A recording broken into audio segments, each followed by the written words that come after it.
ہم اپنے گھر والوں کو قناعت پسندی کا عادی بنانے کی بجائے ہم ان کے ہر مطالبے کو پورا کرنے کی کوشش کرتے ہیں اور اس کے چکر میں حرام میں پڑ جاتے ہیں۔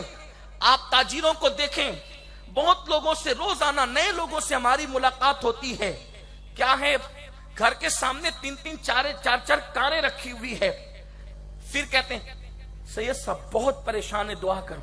میں سوچتا ہوں 3-4 کاریں، کیا پریشانی ہے بتائیں تاکہ دعا کی جائے۔ بینک کا قرضہ بہت ہے۔ کیوں بھئی آپ نے قرض لے کر کاریں خریدی؟ کیوں آپ نے بینک کا قرض لے کر کار؟ آخر یہ جھوٹی شان بتانے کی ضرورت کیا ہے؟ لوگوں میں جینا ہوتا ہے، لوگوں میں رہنا ہوتا ہے۔ میں آپ کو یہاں پر، اگر آپ نے یہ بات سنی ہوگی تو پھر آپ کو کہنا چاہتا ہوں، ہمیں کاروں سے عزت نہیں ملی، ہمیں کپڑوں سے عزت نہیں ملی۔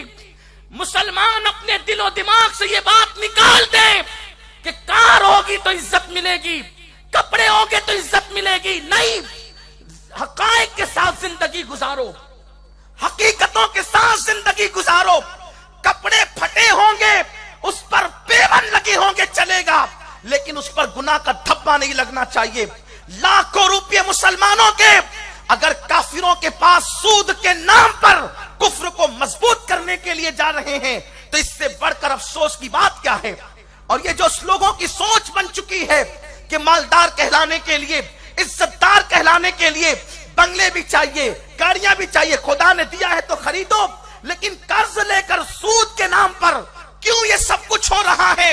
میرے پیارے آقا علیہ السلام کے پیارے دیوانوں، اپنے جوانوں کو بتا دوں، اللہ نے دیا تو قیمتی موبائل لے لیں، اللہ نے دیا تو قیمتی مکان لے لیں، اللہ نے دیا تو قیمتی لباس لے لیں، مگر اس میں بھی میانہ روی اختیار کرو، حد سے آگے مت بڑھو۔ کلو واشربو ولا تسرف، کھاؤ پیو، حد سے مت بڑھو، حد سے بڑھنے سے اللہ نے منع کیا ہے۔ رہی بات عزت کی، اگر یہ سوچتے ہو کہ کار، کپڑے، موبائل اور گاڑیاں عزت دے گی تو یہ سوچ دقیانوسی سوچ ہے، یہ سوچ مشرکانہ سوچ ہے، یہ سوچ فاسقانہ سوچ ہے۔ اسلامی سوچ کیا ہے؟ آپ ابھی بیت المقدس کا عنوان سب تمہاری نگاہوں کے سامنے ہے۔ جس وقت بیت المقدس کی چابیاں دینے کی بات پہلی مرتبہ کسی مسلمان کے ہاتھ میں آئی، اس وقت ایک راہب نے کہا تھا کہ میں چابیاں تمہارے امیر کو دوں گا، لیکن تمہارے امیر کو دینے سے پہلے میں اس کا چہرہ دیکھوں گا۔ اللہ اکبر۔ ابو عبیدہ ابن الجراح کو سامنے کر دیا گیا، ابو عبیدہ سامنے ہوئے، اس نے دیکھا اور دیکھ کر ہنس کے کہا جاؤ، جتنا لڑنا ہے لڑ لو، زور آزمائی کرنا ہے کر لو، میں چابیاں تمہیں نہیں دیتا۔ حضرت خالد ابن ولید بڑے ہوشیار دانا تھے، انہوں نے کہا کیوں اس کا حلیہ دیکھ کر انکار کیوں کرتا ہے؟ تو اس راہب نے کہا میری کتاب میں امیر کا جو حلیہ مسلمانوں کے لکھا ہوا ہے وہ اس کے اندر نظر نہیں آتا۔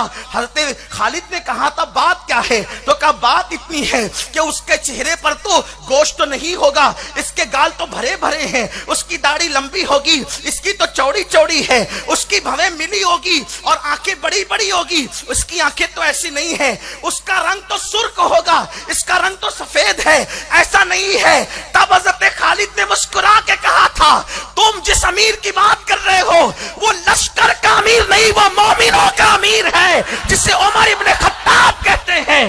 اور پھر کہا اگر تم اس کو دیکھنا چاہتے ہو ہمیں مہلت تو ہم اس کو بلائیں گے۔ اور اس کے بعد پھر حضرت خالد نے خط لکھا، اللہ اکبر، بیت المقدس کے اوپر رونا رونے والی قوم ذرا احساس تو کرے، ہمیں بھی بیت المقدس سے پیار ہے، لیکن جب سے اس قوم سے عمر کی فکر ختم ہو گئی، بیت المقدس پر کفر مسلط ہو رہا ہے۔ فکر عمر اپنے اندر پیدا کر لو، آج بھی دنیا میں انقلاب آنے کے لیے تیار ہے۔ نعرہ تکبیر، نعرہ رسالت۔ قوت فکر عمل پہلے فنا ہوتی ہے، پھر کسی قوم کی شوکت کو زوال آتا ہے۔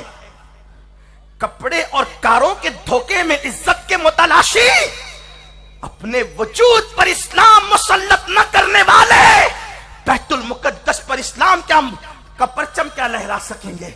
اور وہاں اسلامی حکومت کیا قائم کر سکیں گے؟ جن کے گھروں میں اسلامی حکومت نہیں وہ بیت المقدس پر اسلامی حکومت قائم کریں گے؟ ارے پہلے اپنے گھروں میں تو اسلامی حکومت قائم کرو. صبح کو تمہارے گھر میں سیریل اور ٹی وی کے نام پہ کفریہ کلمات بجتے ہیں. تمہارے گھروں کے اندر کفریہ کلمات کی آواز آتی ہے جن میں اللہ کے لیے گالیاں ہوتی ہیں, جن میں درختوں کی اور پتھروں کی تعریفیں ہوتی ہے. مسلمانوں, فکر فاروقی تو یہ تھی, اے حجر اسود, اگر میں نے تجھے اپنے نبی کو چومتے ہوئے نہ دیکھا ہوتا تو میں تجھے کبھی نہیں چومتا, کیونکہ میں جانتا ہوں کہ تو پتھر ہے, نہ تو فائدہ دے سکتا ہے نہ نقصان پہنچا سکتا ہے. تجھے چومنا اس لیے ہے کہ میرے حبیب نے تجھے چوما ہے, حبیب نے چوما اس لیے تجھے چومنا. فکر فاروقی یہ ہے. اللہ اکبر. خالد ابن ولید نے خط لکھا, المختصر یہ, لیکن مسلمانوں کے امیر کے گھر کا حال یہ تھا. وہ اللہ اللہ جس امیر المومنین نے تین بر اعظموں پر تنہا حکومت کی ہے, اس کے گھر کی کیفیت یہ ہے کہ ایک کپڑے کے سوا دوسرا کپڑا پہننے کے لیے نہ تھا, ایک اٹھنی کے لیے دوسری سواری نہ تھی, لیکن لے کر کے چلے ہیں اپنے غلام کو ساتھ میں لے کر. مشہور واقعہ ہے, واقعہ نگاری مقصد نہیں, صرف فکر فاروقی پیش کرنا ہے, صرف فاروقی فکر پیش کرنا ہے. الہاد اور بے دینی کے اس دور میں, تباہی اور دقیانوسیت کے اس دور میں, اس پرفتن دور میں اس فکر کو پیش کرنا ہے جو فاروق اعظم نے صفا کے چبوترے سے مصطفیٰ جان رحمت سے سیکھی تھی, امام الانبیاء سے جس نے وہ فکر حاصل کی تھی. وہ فکر کیا تھی؟ جب امیر المومنین چلے ہیں, وہی پھٹا پرانا لباس, وہی پیون والے کپڑے, اور ایڑیوں کے پاس سے پھٹا ہوا چمڑے کا موزہ ہے. وہاں پہنچے ہیں, پانی کی نہر تھی, سوچا اتروں گا تو اندر سے پانی ایڑیوں کے جو پھٹے ہوئے حصے اس سے گھس جائے گا. چمڑے کے موزے اتار کے کندھوں پہ ڈال لیے. رہی سے ساری کسر پوری ہو گئی.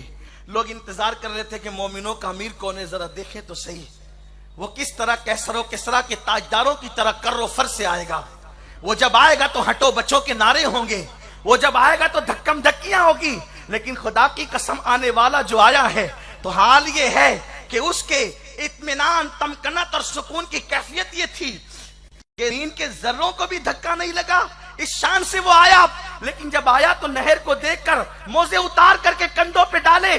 ابو عبیدہ اور حضرت خالد آپس میں باتیں کر رہے ہیں. عمر یہ کیا کر رہے ہیں؟ ہمت تو نہیں تھی کیونکہ لوگ کھڑے بھی تھے. عمر کیا کر رہے ہیں؟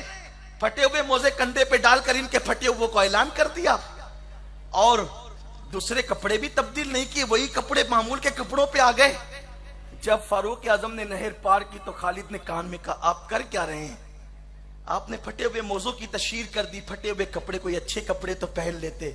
سیدنا فاروق اعظم نے کنکریاں اٹھائی اور حضرت خالد کے وجود پر غصے سے دے مارا, یہ کہتے ہوئے, خالد, ابھی رسول پاک کو پردہ فرمانے کے لیے چند سال بھی نہیں بیتے, تم لوگ اتنی جلدی فکر تبدیل کر چکے. تم کیا سمجھتے ہو سواریوں کے کر و فر اور لباس کی زیب و زینت نے ہمیں عزت دی ہے؟ خدا کی عزت کی قسم, ہمیں عزت سواریاں اور لباس سے نہیں ملی, ہمیں مصطفیٰ جان رحمت کی غلامی کی وجہ سے عزت ملی. اور جب تک نبی کی غلامی میں رہیں گے یہ عزت کا تمغہ ہم سے کوئی چھین نہیں سکتا. اپنی فکر تبدیل کر دو, زمینی حقائق کے ساتھ زندگی گزارو. اور یہ کہ بینکوں سے لاکھوں لاکھ روپے کے مقروض ہو کر ہر مہینے ہزاروں لاکھوں روپے کما کر تم کفار کی جیبیں بھر دو, یہ کہاں کی دانش مندی ہے؟ یہ کہاں کی عقل مندی ہے؟ سن لو, اللہ کے رسول نے فرما دیا, اللہ کا اعلان ہے کہ وہ تجارت کو بڑھائے گا اور سود کو تباہ کرے گا. بڑی بڑی پارٹیاں صرف سودی چکر میں تباہی کے دہانے پر پہنچی. حضور علیہ السلام فرماتے ہیں کہ اس کے گھر والوں کے ہاں تو اس کی تباہی ہوگی. بندہ سب کی فرمائش پوری کرتے کرتے حلال و حرام کی فکر ہی نہیں کرتا. دوستوں کا سرکل ہے, سب مالدار ہیں.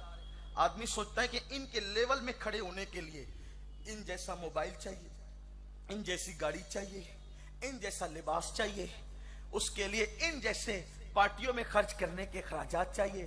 پھر اس کے لیے جب وہ کما نہیں پاتا ہے تو کبھی چوری کرتا ہے، کبھی جوئے کے اڈوں تک جاتا ہے، کبھی حرام طرف قدم اٹھاتا ہے۔ حلال ذریعے سے اگر مال کما سکتے ہو تو کماؤ، یہ سنت عثمانی ہے۔ ہم کبھی مال کے مخالف نہیں ہیں، بلکہ ہمارے رسول کا فرمان ہے غربت کبھی کبھی انسان کو کفر تک پہنچاتی ہے، اس لیے غربت کا خاتمہ ضروری ہے، اور اسلام غربت کے خاتمے کے لیے آیا ہے۔ ہم غریبی کی بات نہیں کرتے، کوشش کرو حلال ذریعے سے، اللہ دے خوب کماؤ، لیکن خرچ پہ کنٹرول رہے، خرچ پہ کنٹرول۔ اسلام نے خرچ پہ کنٹرول کا اتنا عظیم طریقہ سکھایا ہے کہ میرے رسول نے فرمایا خوشیوں میں بھی حد سے تجاوز نہ کرو اور غموں میں بھی حد سے تجاوز نہ کرو۔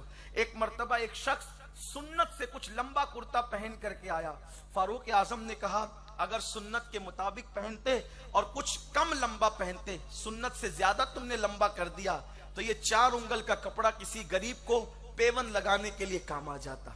آپ غور فرمائیں، یہ فکر ہے فاروق اعظم کی، اسلامی فکر یہ ہے۔ لیکن اپنی کیا فکر ہے؟ ہم لوگ، ہماری کئی چیزیں برسوں گھروں میں پڑی رہتی ہیں، اس کے استعمال کی نوبت بھی نہیں آتی، اور وہ پڑی ہوئی ہے گھر کے اندر۔ آپ سے میں پوچھنا چاہتا ہوں، اس کا حساب نہیں دینا، اور اس کے لیے ہم حرام کی طرف جا رہے ہیں۔ اور یاد رکھنا، علیکم انفسکم، اپنی آپ کی فکر کرو، کتنا بھی کما کر کے ہر ایک کا مطالبہ پورا کرو گے، ایک دن قبر میں مر کر اکیلے جاؤ گے۔ اور اب حضور کا فرمان سنو، کوئی اپنا نہیں ہے۔ بیٹوں کے حق اتنے ادا کرو جتنا اسلام نے کہا، بیٹیوں کے حق اتنے ادا کرو جتنا اسلام نے کہا، بیوی کے حق اتنے ادا کرو جتنا اسلام نے کہا، ماں باپ کے حق اتنے ادا کرو جتنا اسلام نے کہا، اس سے زیادہ آگے مت بڑھو، اس لیے کہ اسلام کا قانون اللہ کا قانون ہے۔ اللہ جانتا ہے کہ کس کا حق کتنا ادا کرنا ہے، اس سے آگے مت بڑھنا ورنہ تباہی ہوگی۔ ہم اس سے آگے بڑھ رہے ہیں، ہم اس سے بہت آگے بڑھ رہے ہیں، آپ کو نہیں پتا۔ آئیے، کون نہیں چاہتا کہ میری اولاد کا مطالبہ پورا نہ ہو؟ کئی بزرگوں سے منسوب یہ واقعہ ہے، لیکن آئیے اس امیر کی بارگاہ میں خراج پیش کروں جس کو دنیا عمر ابن عبدالعزیز کے نام سے جانتی ہے۔ عمر ابن عبدالعزیز، ماہ رمضان شریف کا مہینہ ختم ہوا اور عید کا ہلال طلوع ہوا، بچے روتے ہوئے گھر میں آئے، بچے سب کے بچے ہی ہوتے ہیں، کہا بابا پورے علاقے کے اندر دھوم مچی ہوئی ہے، سب نئے کپڑے خرید رہے ہیں، سب بہت سارے دوستوں کے نئے کپڑے آ بھی گئے، ایک کام کریں کہ ہمارے لیے بھی عید کے نئے کپڑے لا دیں۔ وقت کا امیر المومنین ہے، گھر میں اتنے پیسے نہیں کہ بچوں کو کپڑے دلا سکے۔ ہر باپ، چاہے وہ امیر ہو یا غریب ہو، ولی ہو یا گنہگار ہو، ہر باپ کے سینے میں اولاد کے لیے جو محبت ہے وہ کسی کے سینے میں نہیں ہے۔ لیکن بات اتنی ہے کہ اللہ کا قانون جس کو عزیز ہے اس کی زندگی بہت محتاط ہے۔ عمر ابن عبدالعزیز کے بیٹوں نے کہا ابا جان کپڑے کا، بیٹو پیسے نہیں ہے، صبر کرو، اللہ انتظام کر دے گا۔ کہا بابا سب کے بچے نئے کپڑے پہنیں گے کل، اور مسلمانوں کے امیر کے کپڑے بچے نئے کپڑے نہیں پہنیں گے، کیسا لگے گا؟ کچھ کریں۔ بیوی نے کوئی مشورہ دیا، بس گئے اور اس کے پاس جو خازن تھا بیت المال کا، دیکھیں بہترین دوست وہ ہے جب تم غلطی کرو تو وہ تمہاری اصلاح کرے۔ آج دوست بہترین وہ مانا جاتا ہے کہ ہر غلطی میں وہ آپ کی تائید کرے۔ عمر ابن عبدالعزیز خازن کے پاس گئے اور کہا ایک کام کرو، 2 مہینے کی تنخواہ میری پیشگی مجھے دے دو، پہلے دے دو، تاکہ کل میرے بچے نئے کپڑے پہن لے۔ یہ اسلامی فکر کا نتیجہ تھا۔ خازن نے کاغذ اور قلم آگے کر دیا، امیر المومنین اپنے ہاتھ سے 2 مہینے کی زندگی کی گارنٹی لکھ کر دے دیں، میں تمہیں 2 مہینے کی تنخواہ پیشگی دے دوں گا۔ آنکھوں میں آنسو آ گئے، پل کی خبر نہیں، 2 مہینے کی گارنٹی میں کیا دے سکتا ہوں؟ کہ آپ گارنٹی نہیں دے سکتے، میں تنخواہ نہیں دے سکتا، اللہ کو منہ کیا دکھاؤں گا؟ اللہ کو منہ کیا دکھاؤں گا 2 مہینے کی تنخواہ دے کر؟ یہ فکر ہے، علیکم انفسکم، اپنی فکر۔ آج ہمارا کیا حال ہے؟ ہم تو صرف چاپلوسی میں مر رہے ہیں، ہم تو صرف گداگری میں مر رہے ہیں۔ ہمارا حال یہ ہے، ہمیں رب کی خوشی سے زیادہ سب کی خوشی عزیز ہو گئی، نہ رب ملا نہ سب ملا، کچھ نہیں ملا۔ اس لیے